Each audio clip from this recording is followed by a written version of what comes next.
to the second week of isolation. We thought we'd be playing with the kids this week, but we're still recovering from whatever we had. I think it was more of the flu, but nevertheless, we are staying away from people because we were sick. So we're gonna do this meeting tonight, just us again at the house in the sunroom here, which is actually finally warm enough that we can sit out here, which is nice. So we are praying for people. I know that Dell's an asthmatic, my son's an asthmatic, so we definitely don't want them to get this virus. And my parents have their own issues, and we don't want them to get sick. So we're staying away from people. It's been difficult. We've been getting, quite a bit done here, except that we've been sick. But we're happy to do a home cast for you tonight, to keep from exposing people and to keep something coming to you guys. So, because you're important to us. In order to continue the story, we have to pick up to finish up the Judges. And the last story is a terrible narrative, and it's the worst. I hate this story. I thought about skipping this section, honestly. However, I realized that it's in the Bible for a reason, not to tell us how to live, but sometimes how to tell us not to live. And this is one of those terrible examples. It's also an example of what happens when, as a nation, people start moving away from God. What kind of things happen? Well, the Bible gives us a lot of narratives about that. And you can tell that this is real historical documentation and record keeping, because there is no way that the Jewish people would keep track of this story unless it was true, because it gives them a black eye.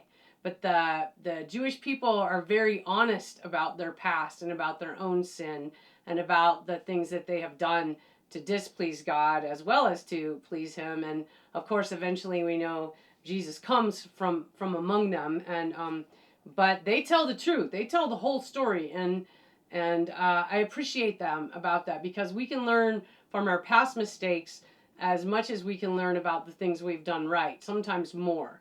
And so the Jewish people are very aware of their mistakes and their sin, and they did not hold back when they kept the historical narratives. And again, because of it being historical narrative, there's this incredible lack of detail, because that would bring in the perspective of the writer more than just this is what actually happened.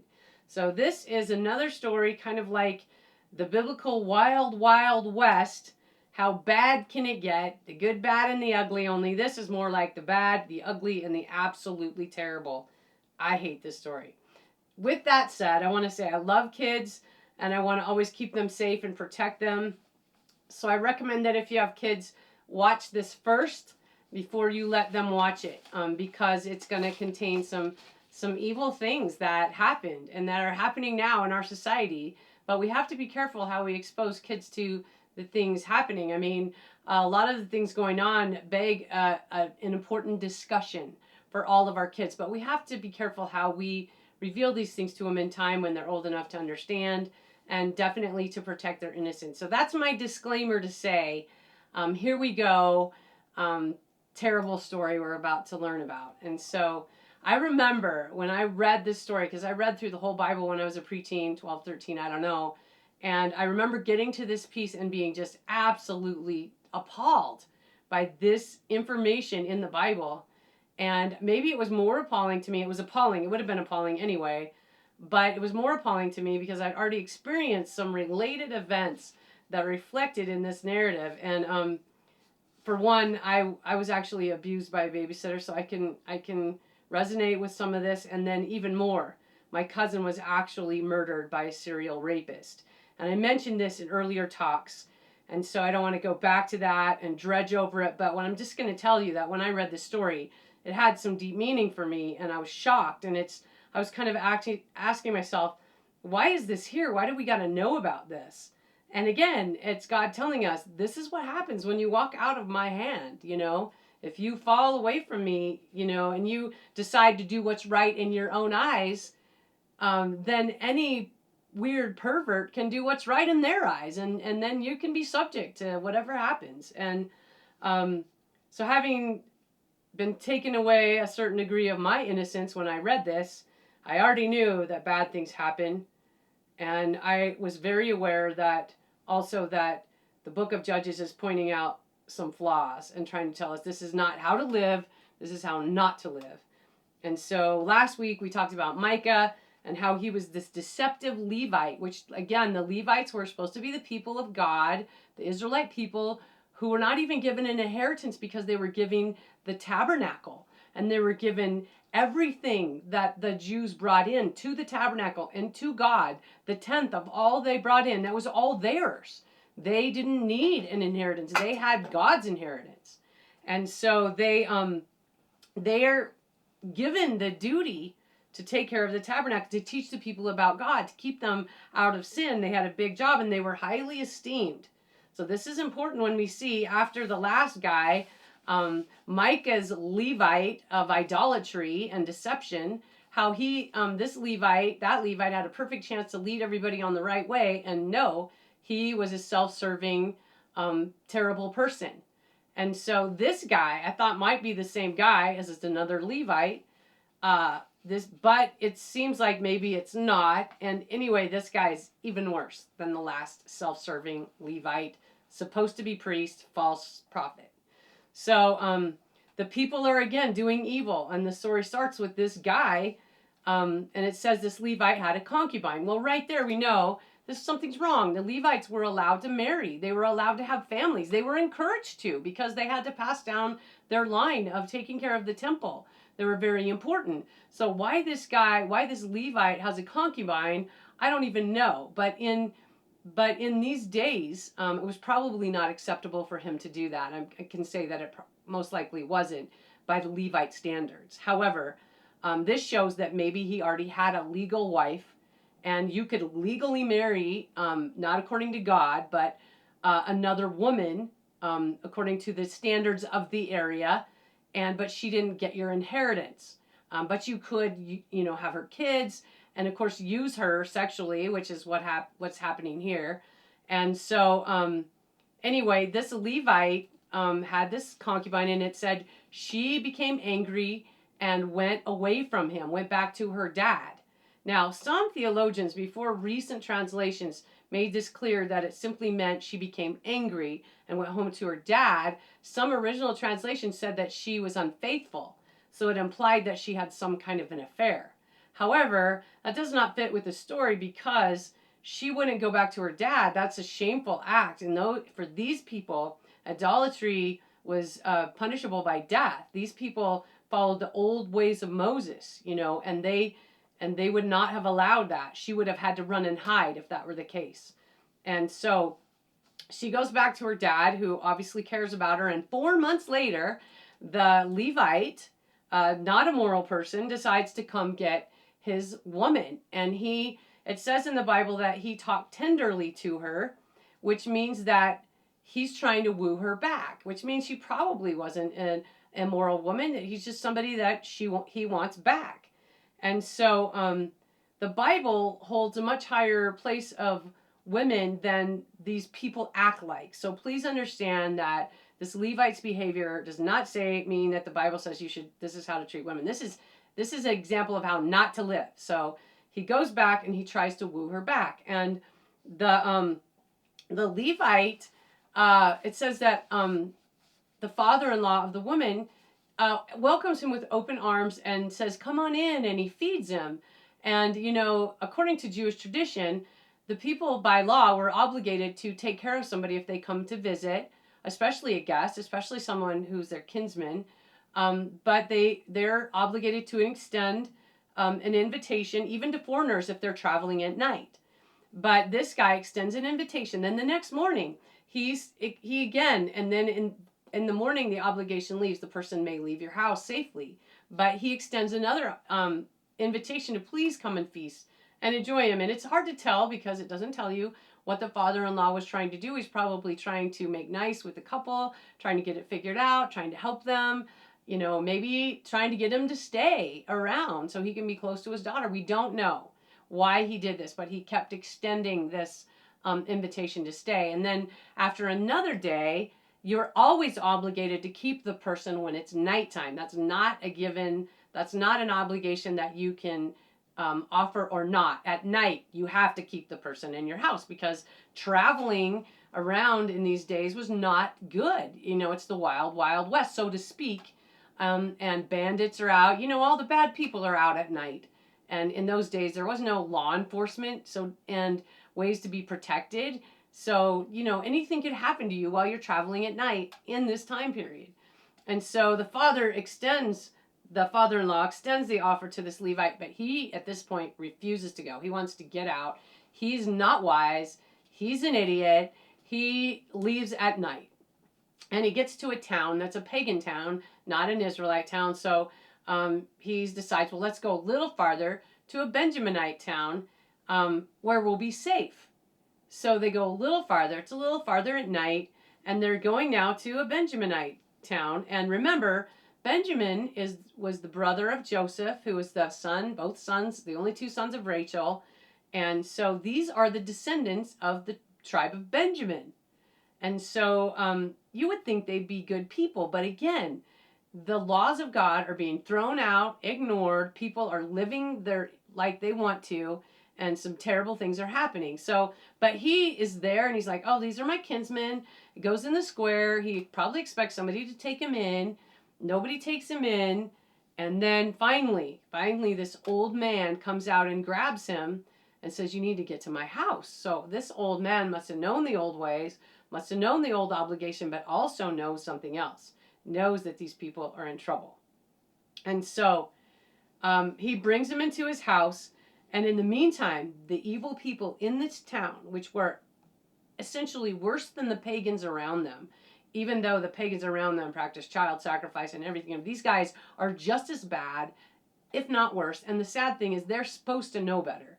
But they go to this man's house, and the Bible, there's no other way to represent this but to say they demand the Levite so that they can have sex with him. Now, there's no other way to interpret this. That's what the Bible says. It's so similar to the situation in Sodom and Gomorrah that you might think, did they get confused about this story? But no, this is the kind of things that happened in these days when people are evil, when there is no God to police their behavior, or they don't care if there is. And so these people show up, and of course we know, so these are like a band of rapists. And they come to the house and they demand this guest, this man, even though it's just their kinsman, they don't care.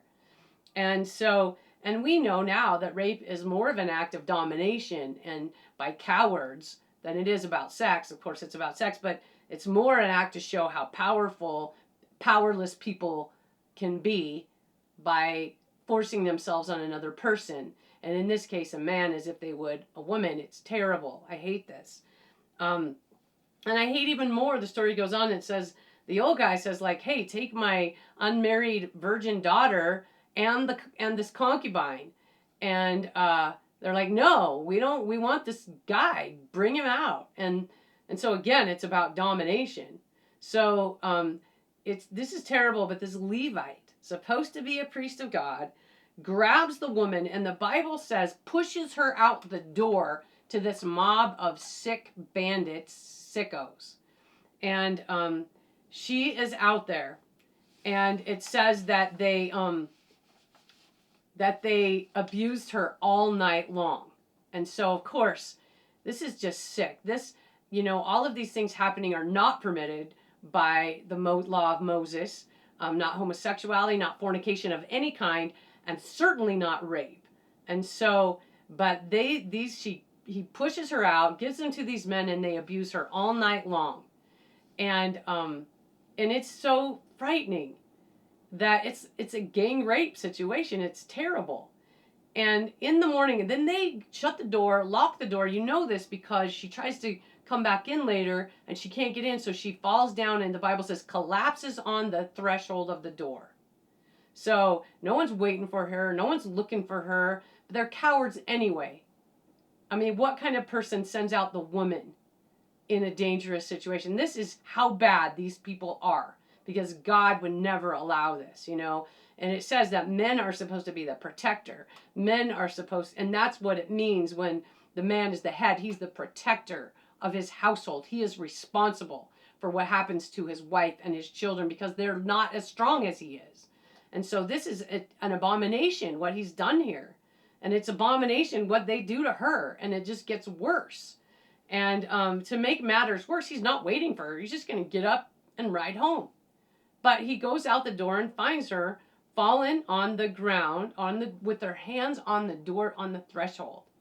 So this poor woman passes out, goes unconscious with her hands on the threshold, trying to get back in the house. I hate this.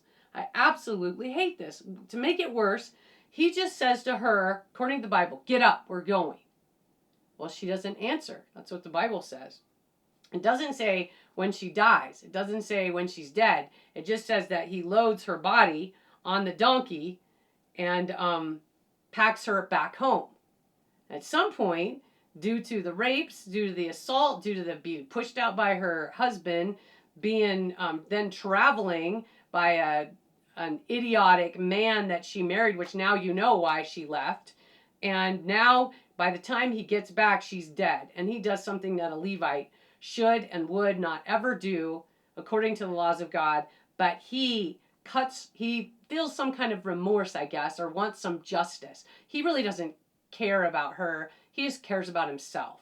But what he does to get his justice is that he cuts her body into pieces and sends it out to all the tribes with a note that says, these Benjaminites killed my wife. Tried to kill me and kill my wife. He doesn't tell them the whole story, of course. He makes himself sound like some kind of hero, which he was absolute coward and totally not acceptable to God or to anybody in the story. It's pathetic. But he pretends to be some kind of moralist and sends out these mutilated pieces. Of course, the tribes of Israel, even though they're fallen and even though they're bad and being surrounded by evil, they find these pieces of body to be appalling, and they all gather together to see what they can do about this problem. And so they get together and they go to the tribe of Benjamin and they say, hey, give us the rapists so we can punish them. And for whatever reason, and in the Bible does it say, we don't know, but the Benjaminites won't give up. They're guilty. Now, a whole civil war could have been prevented if these guys would have just gone out, found the guilty parties, and turned them over to the people here. But they did not do it. They incited a civil war for a bunch of rapists. I do not get this. This is just how messed up they were. Maybe they just wanted to fight. So all of the other tribes gather together and call out everybody and say, hey, we're going to go get the Benjaminites. Of course, they think they're morally duty bound to do this, but they're not talking to God about everything. They did seek God to say, should we go after them?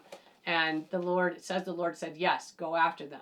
So they go, and the Benjaminites, for whatever reason, were good warriors, and they were ready for a fight. So on both sides, like the Civil War that happened in the United States, both sides, a lot of people needlessly die.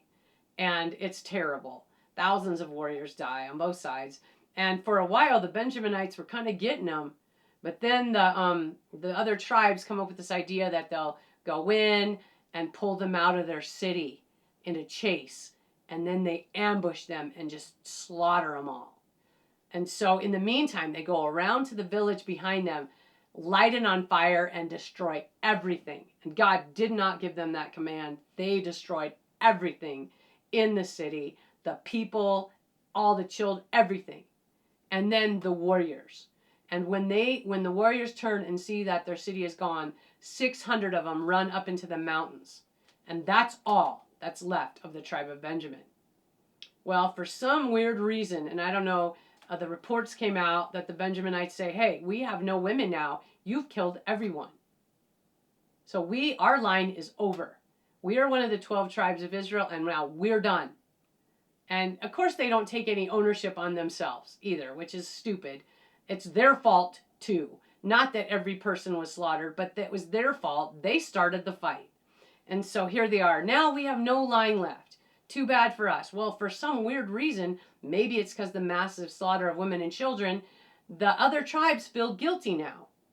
And they feel like, wow, we should find some wives. But they had already made an oath. Because of what you've done, we will never intermarry with you. So they made this oath. We will never let our daughters marry any of you weirdos. They're like the freak mountain people. So I say that we live near the mountains, but anyway, that's what they're considered, these freaky people. So they're like, we're not marrying with you. So now we got to come up with another idea. And it just gets worse. So they go, which of these towns around here didn't come to our war? Which tribe didn't come to our war? Let's go get those people. So they go to that one city that didn't bring people, and they go again and kill everyone except the young, innocent women.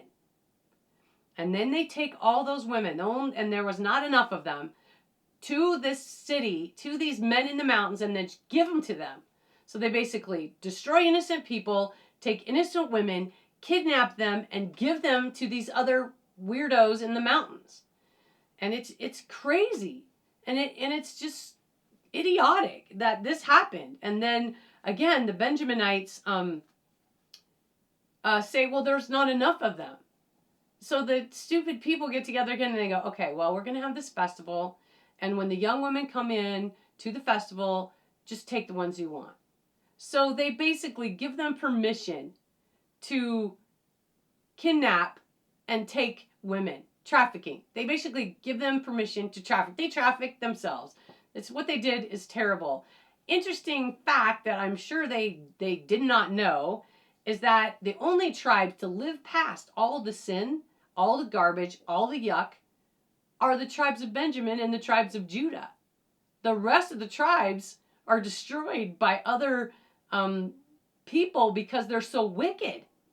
So here they are trying to preserve Benjaminites, which actually hung out in this little mountain place and actually were spared partially after all the conquering. All the northern tribes got conquered by the Assyrians, who were terrible, wicked people. And then southern tribes eventually got conquered by the Babylonians, but at least they left people in the land. So their remaining tribes of Judah and Benjamin, the rest are basically annihilated. They're called the lost tribes. So it's interesting, this whole story, the way that it turns out. And it's terrible. And truth is stranger than fiction.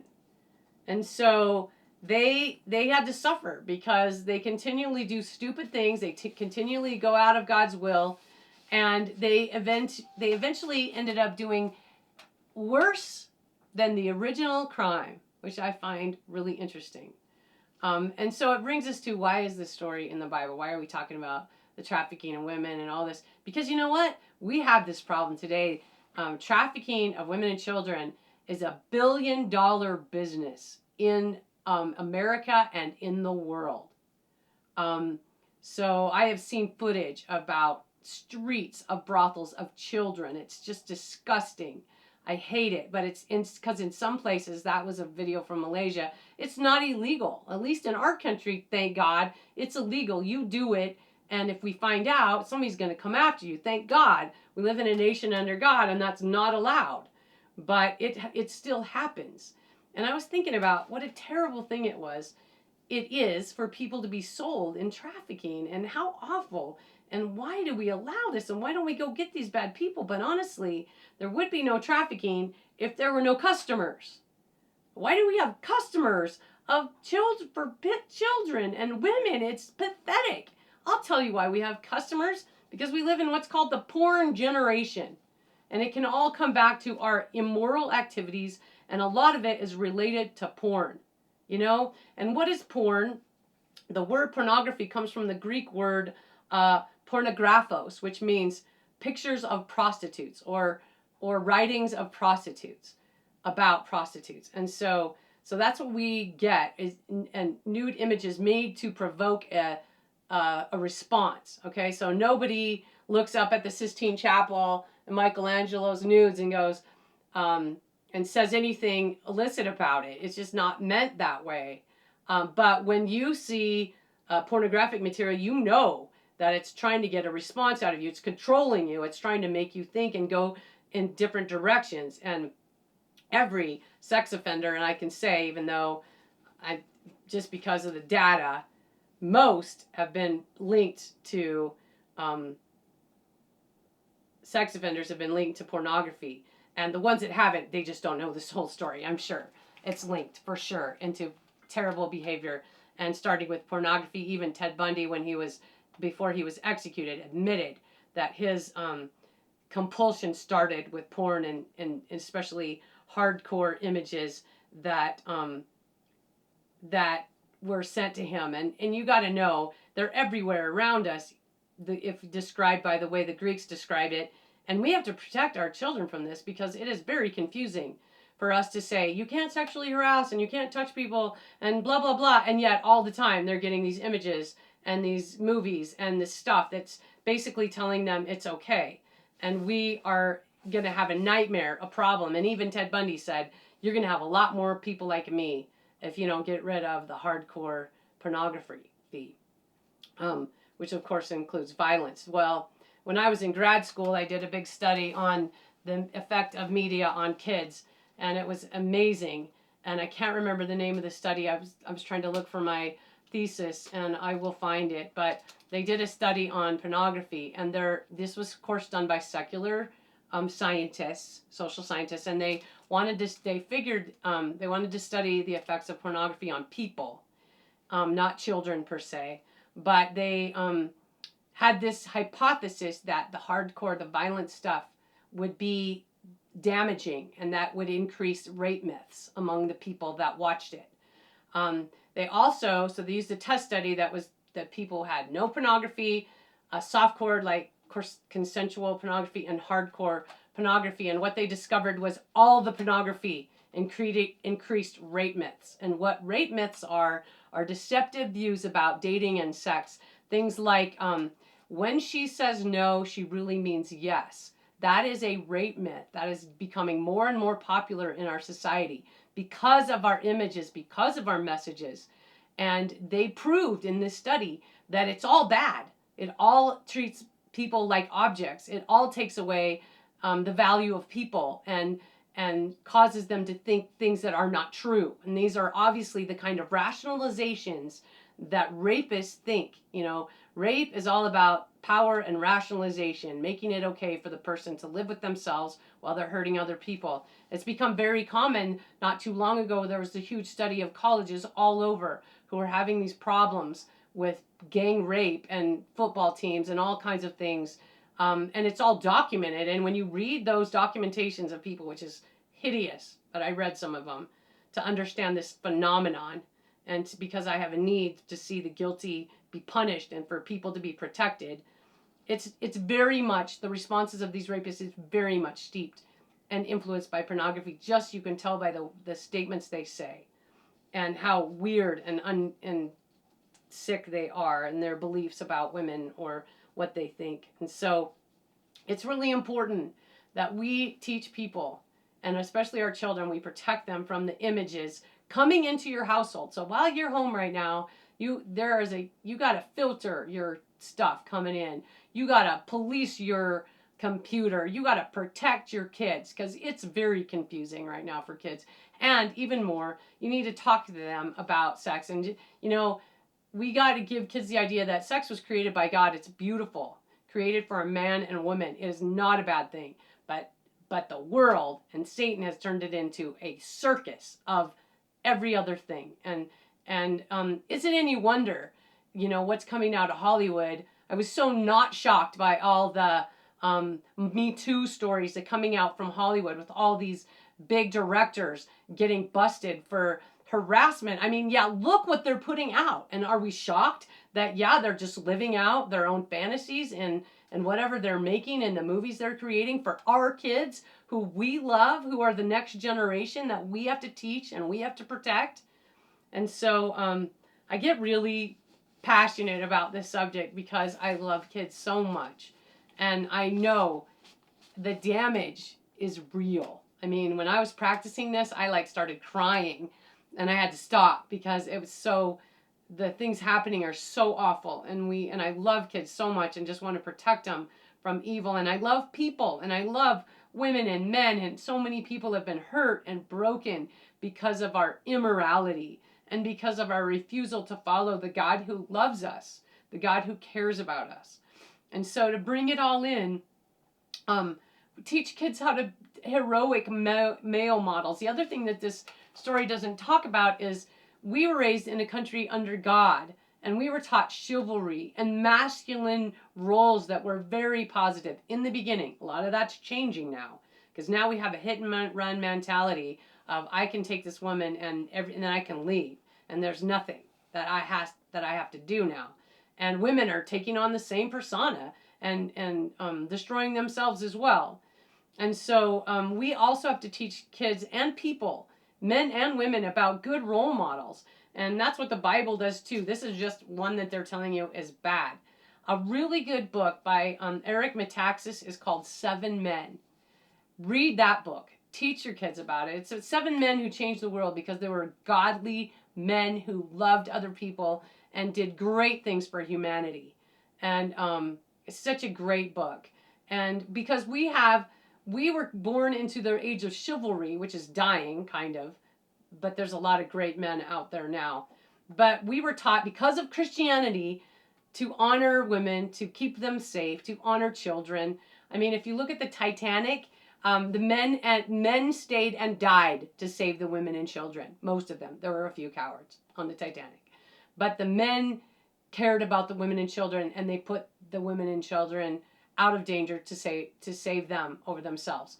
Recently in a college class, someone asked the men if they would give up a place in a lifeboat to save a woman, and many of them laughed. Now, that might have been a college setting, I don't know, but in the shooting that happened with the gunmen who went into the theater, Eric Metaxas in his book says there were multiple men who died or were injured protecting their women. And so that need for a man to protect, to serve, that happens, and there are still good people. But in order to raise up this next generation to be like that, we have to teach it. We have to show them. We have to read the Bible. We have to remember about God, and we have to show right from wrong. And it's not easy but I guarantee you, if you don't teach it, Hollywood will teach it for you. And they will not do a good job, as you can see by now.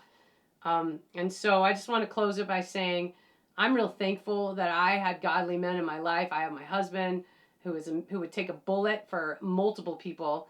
And my dad is that kind of man, and my father-in-law, my grandfather, and so many people, my cousins and people I know. I know so many godly men that I'm so blessed by that, because not a lot of women have that. And I know that I'm blessed in this way. And that's why I can give this message to say, we need to teach our people to live the way that God would have us to live. And that is to follow his word, to live by his word, and to love and protect other people. If you love God, you will love other people, and it won't all be about you. And so I just want to close with that and tell you I love you. I'm praying for all of you. I know this message was deep and probably long, but it's important. And we'll move on to hopefully happier things next week. And maybe I'll have the band back. Maybe we'll all be better. We'll just look for positive things. But know that I love you and I'm praying for you. God bless you. Take care.